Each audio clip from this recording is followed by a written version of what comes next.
के बीज में कौन सा तत्व मौजूद होता है? Option A amygdalin, option B लोहा, ऑप्शन सी मैग्नीज या फिर ऑप्शन डी इनमें से कोई नहीं। तो इसका सही आंसर होगा ऑप्शन ए एमिग्डालिन। सेब के बीज में एमिग्डालिन नामक तत्व मौजूद होता है और यह तत्व मनुष्य के पाचन एंजाइम के संपर्क में आता है तो यह साइनाइड रिलीज करना शुरू कर देता है। एमिग्डालिन में शुगर और साइनाइड होता है जो शरीर में प्रवेश करने पर हाइड्रोजन साइनाइड में परिवर्तित हो जाता है जिसके कारण मनुष्य की मृत्यु हो सकती है। तो इसका सही आंसर है ऑप्शन है एमिग्डालिन। सेब के बीज में एमिग्डालिन नामक तत्व पाया जाता है।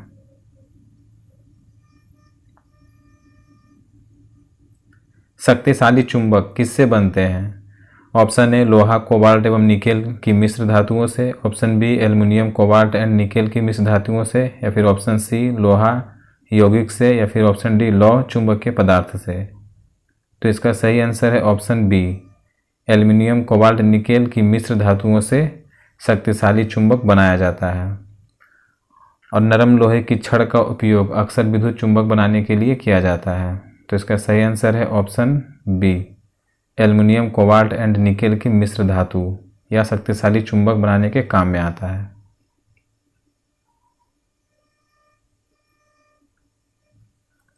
एक्सरे का आविष्कार किसने किया था? Option A Roentgen, option B Galileo, option C Robert brothers, option D J Robert Oppenheimer. तो इसका सही आंसर होगा ऑप्शन ए रोंटगन। एक्सरे का आविष्कार रोंटगन ने किया था और 1901 में भौतिक में नोबेल पुरस्कार इन्हें दिया गया था एक्सरे की खोज के लिए। इसका सही आंसर है ऑप्शन ए रोंटगन और गैलीलियो ने टेलीस्कोप की खोज की थी।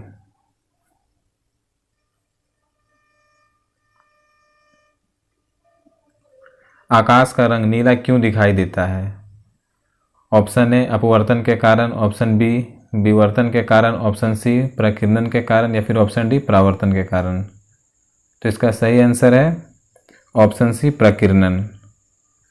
आकाश का रंग प्रकीर्णन के कारण नीला दिखाई पड़ता है क्योंकि जब प्रकाश किसी ऐसे माध्यम से गुजरती है जिसमें धूल तथा अन्य पदार्थ के अत्यंत सूक्ष्म कण होते हैं तो इसके द्वारा प्रकाश सभी दिशाओं में परिवर्तित हो जाती है जिससे प्रकाश का प्रकीर्णन कहते हैं। और जब सूर्य से आने वाला प्रकाश पृथ्वी के वातावरण में प्रवेश करता है तो वातावरण के कणों से टकराकर इधर उधर बिखर जाता है और वातावरण के कण श्वेत प्रकाश के नीले रंग को परिवर्तित कर देती है। इसी कारण आकाश का रंग नीला दिखाई पड़ता है। तो इसका सही आंसर है ऑप्शन सी प्रकीर्णन।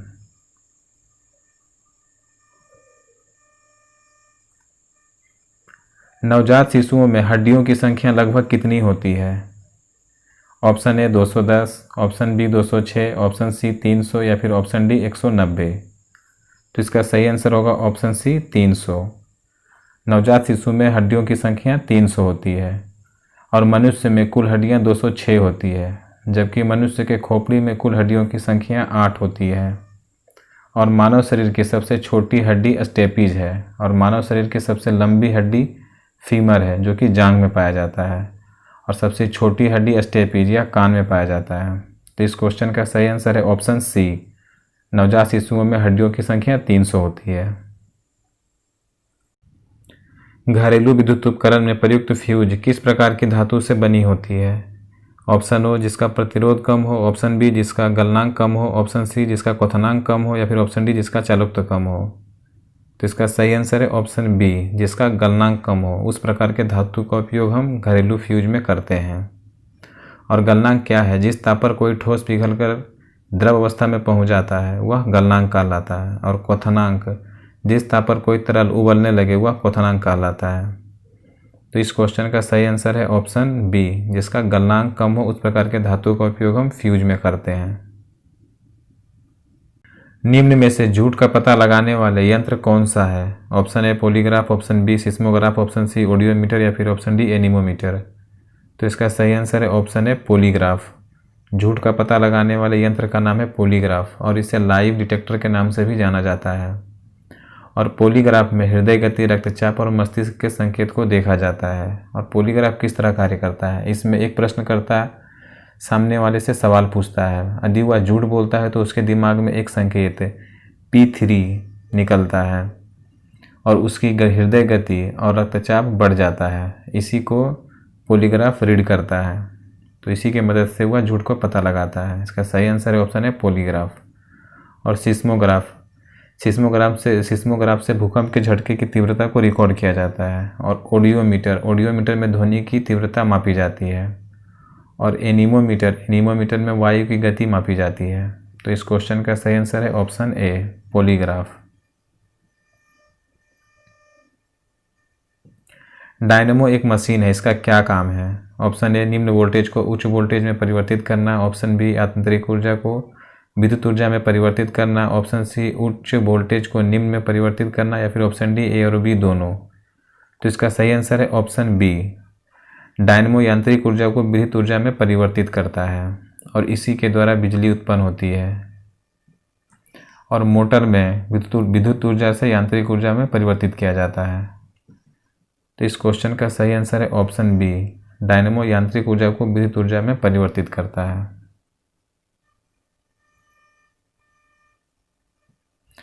हमारे शरीर में कौन सी कोशिकाएं प्रायः मानव शरीर के सैनिक कहलाती है? ऑप्शन ए सफ़ेद रक्त कोशिकाएं। ऑप्शन बी लाल रक्त कोशिकाएं। ऑप्शन सी आयरिस की। या फिर option D none of these. तो इसका सही आंसर है ऑप्शन ए सफ़ेद रक्त कोशिकाएं। यह हमारे शरीर में मानव शरीर के सैनिक कहलाती है। और सफ़ेद रक्त कोशिकाएं WBC। श्वेत रक्त कोशिकाएं शरीर की प्रतिरक्षा प्रणाली यानी इम्यूनिटी सिस्टम का हिस्सा होती है, जो शरीर को संक्रमण और अन्य बीमारियों से लड़ने में मदद करती है। और RBC लाल रक्त कोशिकाएं हीमोग्लोबिन के माध्यम से ऑक्सीजन शरीर के विभिन्न घटकों को पहुंचाती है। यह RBC का काम है। तो इस क्वेश्चन का सही आंसर है ऑप्शन ए सफ़ेद रक्त कोशिकाएं। यह मानव शरीर के सैनिक कहलाती है।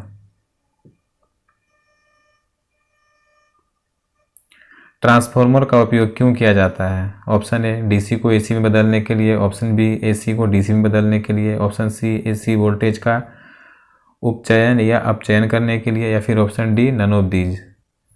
तो इसका सही आंसर है ऑप्शन सी AC वोल्टेज का उपचयन या अपचयन करने के लिए, यानी AC वोल्टेज को अपग्रेड करने के लिए, इंक्रीज करने के लिए या फिर डिक्रीज करने के लिए ट्रांसफार्मर का यूज होता है। और ट्रांसफार्मर में फ्रीक्वेंसी कभी चेंज नहीं होती है, फ्रीक्वेंसी हमेशा स्टेबल होती है। ट्रांसफार्मर का उपयोग वोल्टेज को बढ़ाने या घटाने में किया जाता है। दूध से क्रीम निकालने में कौन सा बल प्रयोग होता है? ऑप्शन ए अपकेंद्रीय बल। ऑप्शन बी घर्षण बल। ऑप्शन सी अभिकेंद्रीय बल। या फिर ऑप्शन डी इनमें से कोई नहीं। तो इसका सही आंसर है ऑप्शन ए अपकेंद्रीय बल। दूध से क्रीम निकालने में अपकेंद्रीय बल का उपयोग किया जाता है। और अपकेंद्रीय बल वह बल होता है जिसके कारण किसी गतिशील वस्तु में केंद्र से दूर भागने की प्रवृत्ति होती है। तो इसका सही आंसर है ऑप्शन ए अपकेंद्रीय बल। ग्रीन मफलर क्या है? ग्रीन मफलर क्या है? ऑप्शन ए ध्वनि प्रदूषण को कम करने की तकनीक। ऑप्शन बी वायु प्रदूषण को कम करने की तकनीक। ऑप्शन सी जल प्रदूषण को कम करने की तकनीक। या फिर ऑप्शन डी इनमें से कोई नहीं। तो इसका सही आंसर है ऑप्शन ए ग्रीन मफलर एक ध्वनि प्रदूषण को कम करने की तकनीक है। और ध्वनि प्रदूषण को कम करने के लिए घर या निवासी क्षेत्र के आसपास अशोक और नीम के पौधे लगाए जाते हैं। घने वृक्ष ध्वनि प्रदूषण में बाधा डालते हैं और कम करते हैं। तो इसका सही आंसर है ऑप्शन ए ध्वनि प्रदूषण को कम करने की एक तकनीक है ग्रीन मफलर।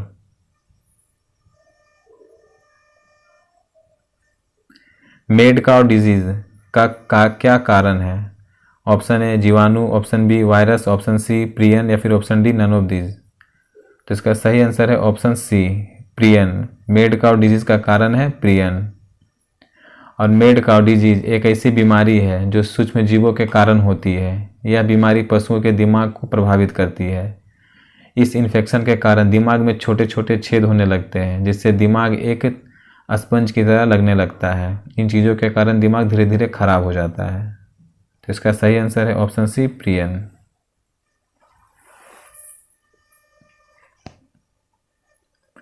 pH स्केल का आविष्कार किसने किया था? Option A Benjamin Franklin. Option B SPL Sorensen. Option C William Roentgen. या फिर ऑप्शन डी इनमें से कोई नहीं। तो इसका सही आंसर है ऑप्शन बी SPL सोरेंस। इन्होंने pH स्केल का आविष्कार किया था। और pH मूल्य एक संख्या होती है जो पदार्थ की अम्लीयता व क्षारीयता को प्रदर्शित करती है। तो इसका सही आंसर है ऑप्शन बी, SPL सोरेंस। इन्होंने pH स्केल का आविष्कार किया था।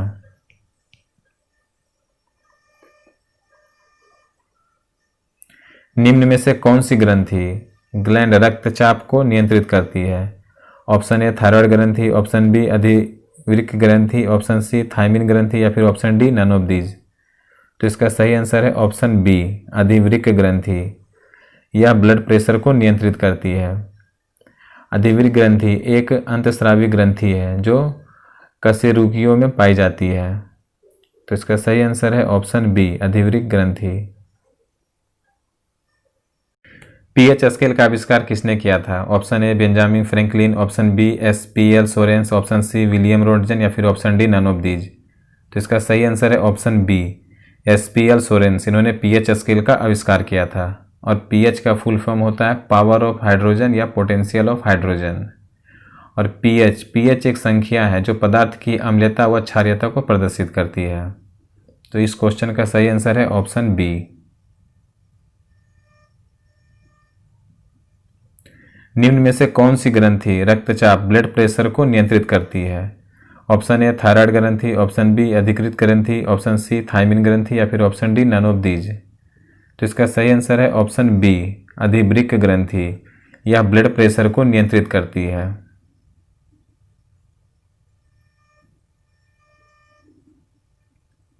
मानव पाचन तंत्र से जुड़ी ग्रंथियों का नाम क्या है? ऑप्शन ए लार ग्रंथियां, अकृत और अग्नाशय, ऑप्शन बी लार ग्रंथियां और अकृत, ऑप्शन सी लार ग्रंथियां और अग्नाशय या फिर ऑप्शन डी अकृत और अग्नाशय। तो इसका सही आंसर है ऑप्शन ए, लार ग्रंथियां, अकृत और अग्नाशय। यह मानव पाचन तंत्र से जुड़ी ग्रंथियां हैं। तो इसका सही आंसर है ऑप्शन ए।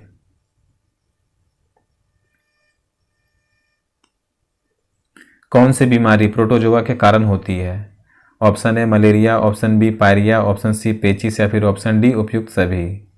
तो इसका सही आंसर है ऑप्शन डी, उपयुक्त सभी। मलेरिया, पायरिया, पेचिस यह तीनों प्रोटोजोआ के कारण होती है।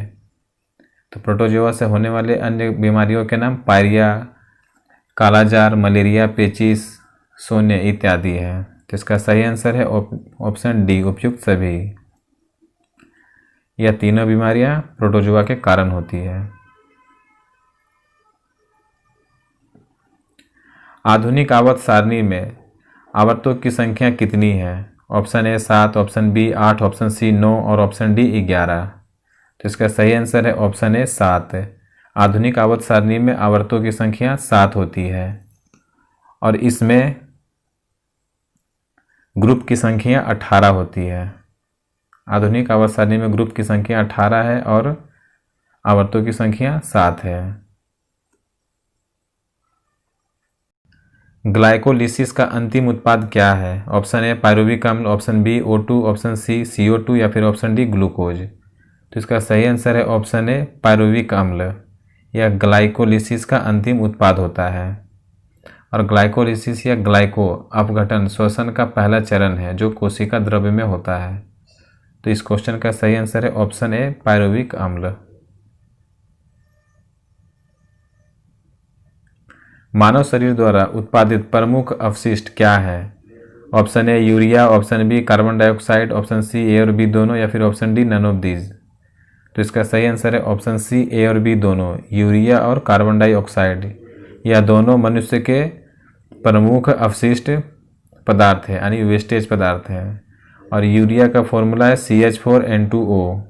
तो इस क्वेश्चन का सही आंसर है ऑप्शन सी ए और बी दोनों।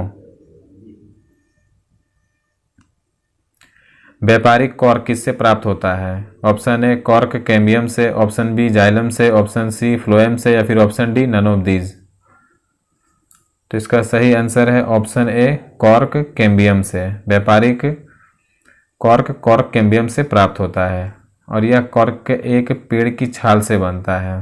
कॉर्क एक पेड़ की छाल से बनता है। इसका सही आंसर है ऑप्शन ए कॉर्क कैम्बियम से। रक्त संचार या रक्त परिसंचरण को किसने खोजा था? Option A Voltaire, option B William Harbour या फिर ऑप्शन सी लैगरहैंस या option D none of these. तो इसका सही आंसर है ऑप्शन बी विलियम हार्वे। इन्होंने रक्त संचार या रक्त परिसंचार की खोज की थी। तो इसका सही आंसर है ऑप्शन बी विलियम हार्वे।